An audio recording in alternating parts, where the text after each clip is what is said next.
Hi friends, ఈరోజు topic వచ్చేసి Newton backward interpolation. దీనికి ఫస్ట్ ఫార్ములా చూద్దాం. y is equals to F of X is equals to YN plus P delta YN plus P into P plus 1/2 factorial delta square YN second differentiation plus P into P plus 1 P plus 2/3 factorial third differentiation plus P into P plus 1 P plus 2 P plus 3/4 factorial fourth differentiation so on. So ఇక్కడ ఏంటి మనకు ఫార్వర్డ్లో like p -1 p -2 అంటే minus వచ్చేవి ఫార్వర్డ్లో, అదే బ్యాక్వర్డ్లో plus వస్తుంది. So మిడిల్లో ప్లస్లో వస్తాయి, అంతే డిఫరెన్స్. ఫార్ములా ఏం డిఫరెన్స్ లేదు. p వాల్యూ ఏంటి x మైనస్ xn/h.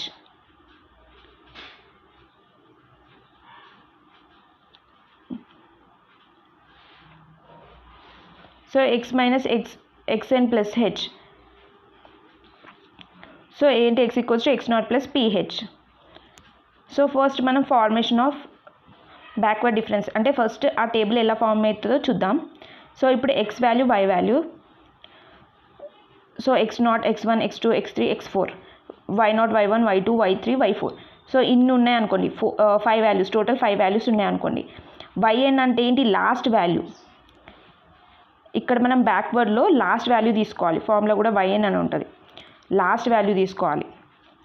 సో ఇది లాస్ట్ వాల్యూ కాబట్టి ఇది yn అనుకోండి. సో బ్యాక్వర్డ్ అంటే కింద నుంచి పైనకి ప్రాసెస్ చేస్తూ పోవాలి. సో ఏంటి ఫస్ట్ ఈ 2 డిఫరెన్స్ మనం ఫార్వర్డ్లో ఏం చేసాం, పైన 2 డిఫరెన్స్ ఇట్లా ఈ 2 డిఫరెన్స్ తీసుకుంటూ చేసాం. సో ఇక్కడ అలాగా కింద డిఫరెన్స్ తీసుకుంటూ చేయాలి. సో ఏంటి y4 మైనస్ y3, అది డెల్టా y4 అయింది. డెల్టా y3 ఏంటి మళ్ళీ y3 minus y2, next y2 minus y1, next y1 minus y0. Next పార్ట్కి వచ్చే వరకు ఈ 2 డిఫరెన్స్ అంటే డెల్టా స్క్వేర్, నెక్స్ట్ ఈ 2 డిఫరెన్స్ అంటే delta square y3, next delta square y2. Next third డిఫరెన్షియేషన్కి వచ్చామనుకోండి, ఇది అంటే డెల్టా క్యూబ్ y4, నెక్స్ట్ ఈ 2 డిఫరెన్షియేషన్. డిఫరెన్స్ వాల్యూ వచ్చిన వాల్యూలో difference delta cube y3, y4 కాబట్టి పైన y3 తీసుకోవాలి. ఇదేంటి డెల్టా పవర్ 4 y4, లాస్ట్కి ఒకటి వచ్చే వరకు చేయాలి. సో ఏంటి డెల్టా పవర్ 4 అంటే ఫోర్త్ డిఫరెన్షియేషన్లో వాల్యూ వచ్చింది. సో ఇలా ఫార్వర్డ్లో ఏంటి పైనుంచి కిందికి. సో అప్పుడు ఏంటి y0 వస్తుంది, పైన మొత్తం y0 వస్తాయి, కిందనే ఒక్కొక్క వాల్యూ తగ్గుతుంది కానీ పైన y0 నుంచి ఇలా వస్తుంది. సో ఈ బ్యాక్వర్డ్ ఏంటి కింద నుంచి రావాలి. సో కింద నుంచి కాబట్టి మన డెల్టా y4 ఇలా delta y4 first differentiation, second differentiation, third differentiation, fourth differentiation. So ఈ వాల్యూస్ అనేది ఫార్ములాలో సబ్స్టిట్యూట్ చేసుకోవచ్చు. ఇంకోటి మనకు ఒకవేళ క్వశ్చన్ చూడండి, ఒక క్వశ్చన్ చూద్దాం. Using Newton backward interpolation formula find f of 42 అంటే x వాల్యూ మనకి x ఏమి ఇచ్చాడు, ఏం వాల్యూ ఫైండ్ చేయాలి 42 ఫర్ ద ఫాలోయింగ్ డేటా. మనకి ఇచ్చిన టేబుల్లో 42 x వాల్యూకి y వాల్యూ ఏంటి అనేది మనం ఫైండ్ చేయాలి. సో ఫస్ట్ టేబుల్ చూద్దాం. f of x value 20 25 30 35 40 45. f of x values ఏమి ఇచ్చాడు 352 332 291 260 231 204. సో మనకి x వాల్యూ క్వశ్చన్లో ఏమి ఇచ్చాడు 42 ఇచ్చాడు. సో 42 దేని ఇంటర్వెల్లో x ఇంటర్వెల్లో దేనికి దగ్గరలో ఉంది 40 45 దగ్గరలో ఉంది. సో మనం ఇక్కడ x వాల్యూ ఏం తీసుకుందాం, x0 వాల్యూ తీసుకోవాలి. x0 వాల్యూ 45 తీసుకుంటున్నాను నేను.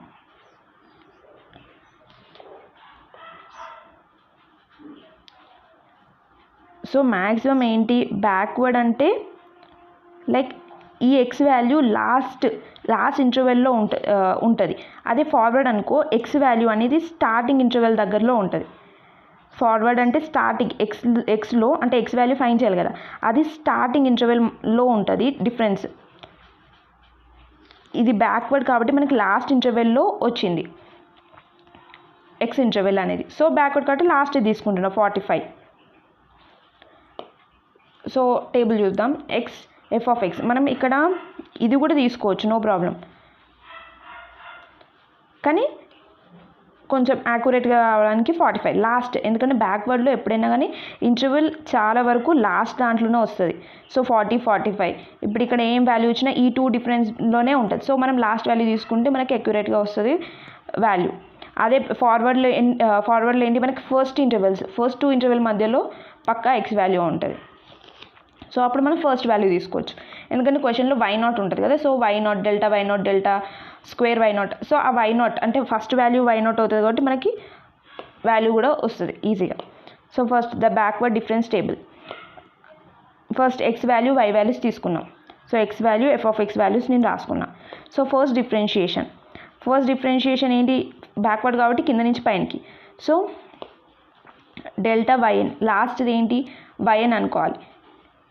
సో డెల్టా yn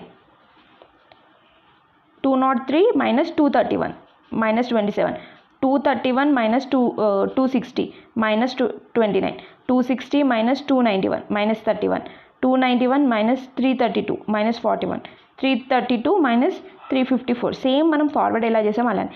ఫస్ట్ ఈ 2 డిఫరెన్స్ వాల్యూ, నెక్స్ట్ ఈ 2 డిఫరెన్స్ వాల్యూ, నెక్స్ట్ ఈ 2, నెక్స్ట్ ఈ 2, నెక్స్ట్ ఈ 2, సేమ్ అలానే.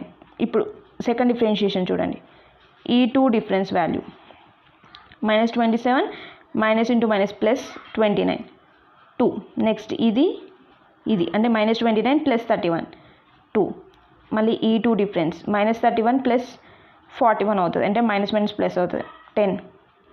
నెక్స్ట్ ఈ 2 difference minus 41 plus 22 19. Last value delta square yn, ఈ పైన రాయని అవసరం లేదు, మనకి లాస్ట్ వాల్యూ కదా. So delta square yn, next delta cube yn అవుతుంది, next delta power 4 yn, next delta power 5 yn.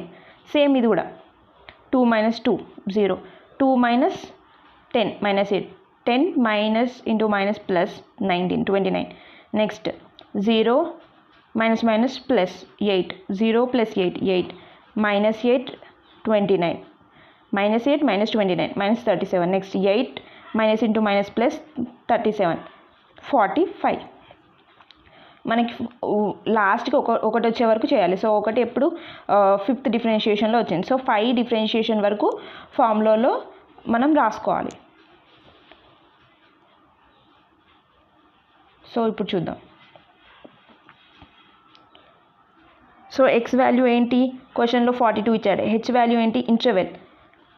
ఇప్పుడు మనం ఒకసారి చూస్తే ఈ ఎక్స్ ఇంటర్వెల్ 20 25 30 35 40 45 అంటే అన్ని ఇంటర్వెల్ ఏంటి 5 కదా. సో హెచ్ వాల్యూ నేను 5 తీసుకున్నా. Next P is equals to X minus XN by H. X value ఏంటి 42, నేను ఎక్స్ఎన్ అంటే దేనికి దగ్గరలో ఉంది 45 కదా. So 45 minus H value, interval ఏంటి ఎక్స్ ఇంటర్వెల్స్ ఏంటి 5 కదా. సో 5 మైనస్ 3/5 అంటే minus 0.6. Next y equals to formula రాసుకుందాం. y is equals to yn plus P delta yn, first differentiation plus ఈ value second, third differentiation, fourth differentiation, 5th differentiation. మనకి ఎందుకంటే ఇక్కడ మనకి వాల్యూస్ 5th డిఫరెన్షియేషన్ వరకు వచ్చింది కాబట్టి 5th డిఫరెన్షియేషన్ వరకు తీసుకున్నా. ఒకవేళ 4th డిఫరెన్షియేషన్ తీసుకుంటే ఇది రాదు, ఓన్లీ ఇక్కడ వరకే ఫార్ములా, అంటే ఈ వరకే ఫార్ములా, ఇది రాదు. సో 5th డిఫరెన్షియేషన్ వచ్చింది కాబట్టి ఇక్కడ 5th డిఫరెన్షియేషన్ వాల్యూ పెట్టుకున్నాం. సో ఇప్పుడు మనం వాల్యూ సబ్స్టిట్యూట్ చేద్దాం. y వాల్యూ yn వాల్యూ ఏంటి 204 అంటే 45, x0 45 అనుకున్నా కదా. సో దానికి నా కరస్పాండింగ్ y వాల్యూ ఏముంది 204 కదా. So 204 plus p value minus 0.6 into first differentiation minus 27 plus 0.6 into 0.4 by 2, second differentiation 2 plus p into p, third differentiation value నాకు ఏమొచ్చింది 0. సో మనం ఇదంతా ఇంటూ చేసిన 0 ప్లస్ 4th డిఫరెన్షియేషన్ p అంటే minus 0.6 minus 0.6 plus 1 minus 0.6 plus 2 minus 0.6 plus 3 into 4th differentiation value 8 వచ్చింది కదా, 8/24. Next 5th differentiation p అంటే minus 0.6, next minus 0.6 plus 1 minus 0.6 plus 2 minus 0.6 plus 3 minus 0.6 plus 4/5 factorial into 5th differentiation value 120 వచ్చింది. Sorry 5th differentiation value 45 కదా. So 45 by 5 factorial 120. 5 factorial అంటే 5 into 4 into 3 into 2 into 1. 4th factorial 4 into 3 into 2 into 1. So అలా 3 factorial అంటే 3 into 2 into 1. 2 factorial 2 into 1 అలా. So ఈ values వచ్చాయి. ఇప్పుడు ఇవన్నిటిలో క్యాల్సిలో substitute చేస్తే మనకి ఆన్సర్ ఏమొస్తుంది? f(42). ఇది f(42) కదా, దానికి వాల్యూ ఎంత వచ్చింది మనకు? 219. మనకి y వాల్యూ ఏంటి? 219. ఇది సో ఇక్కడ మనకి క్లియర్గా అర్థమవుతుంది కదా బ్యాక్వర్డ్ అంటే ఏంటి, కింద నుంచి పైనకి లాస్ట్ వాల్యూ నుంచి డిఫరెన్షియేషన్. ఈ రెండింటికి డిఫరెన్స్ ఎంత రాసుకోవాలి. Next E2 difference. అదే ఫార్వర్డ్ అంటే పైనుంచి కిందికి. ఇంకోటి మెయిన్గా ఏంటి, బ్యాక్వర్డ్ అంటే క్వశ్చన్లో నీకు బ్యాక్వర్డ్ ఇచ్చాడంటే పక్కా ఎక్స్ వాల్యూస్లో ఎండ్లోనే ఇంటర్వెల్ ఉంటుంది. సో మనం ఎండ్ ఇంటర్వెల్ తీసుకో. ఇప్పుడు ఈ 2 డిఫరెన్స్, ఒకవేళ ఈ 2 డిఫరెన్స్లో వచ్చిందనుకో మనం ఇదే తీసుకోవాలి. ఏంటి, ఇప్పుడు ఒకవేళ ఎక్స్ వాల్యూ 37 ఇచ్చాడు అనుకోండి, ఎక్స్ వాల్యూ 37 దగ్గర ఫైండ్ చేయమన్నాడు అనుకోండి, అప్పుడు మనం ఏం చేసుకుంటాం, 30, 35, 40 మధ్యలో కాబట్టి ఇక్కడ 37 అంటే నేను ఎక్స్ వాల్యూ 40, 35 అని తీసుకోవచ్చు, 40 అని తీసుకోండి. ఎక్స్ వాల్యూ x0 వాల్యూ 40 తీసుకున్నాను అనుకోండి, ఇది x0 అవుతుంది. సో దీనికి కరస్పాండింగ్ yn, ఇది yn అంటే ఇక్కడ వాల్యూ Δyn అవుతుంది, ఇది +1. సో Δyn, సో ఇప్పుడు ఇది వాల్యూ అవుతుంది. నెక్స్ట్ ఇది, నెక్స్ట్ ఇది, నెక్స్ట్ ఇది. సో అప్పుడు ఇలా వస్తుంది. ఇక్కడికి ఫార్ములా రాసుకోవాలి. అంటే మనకు 4th డిఫరెన్షియేషన్ వరకు వస్తుంది కాబట్టి 4th డిఫరెన్షియేషన్ వరకు ఫార్ములా రాసుకొని సాల్వ్ చేసుకోవాలి. ఇది ఏమైనా డౌట్స్ ఉంటే కామెంట్ సెక్షన్లో పోస్ట్ చేయండి. Thank you for watching.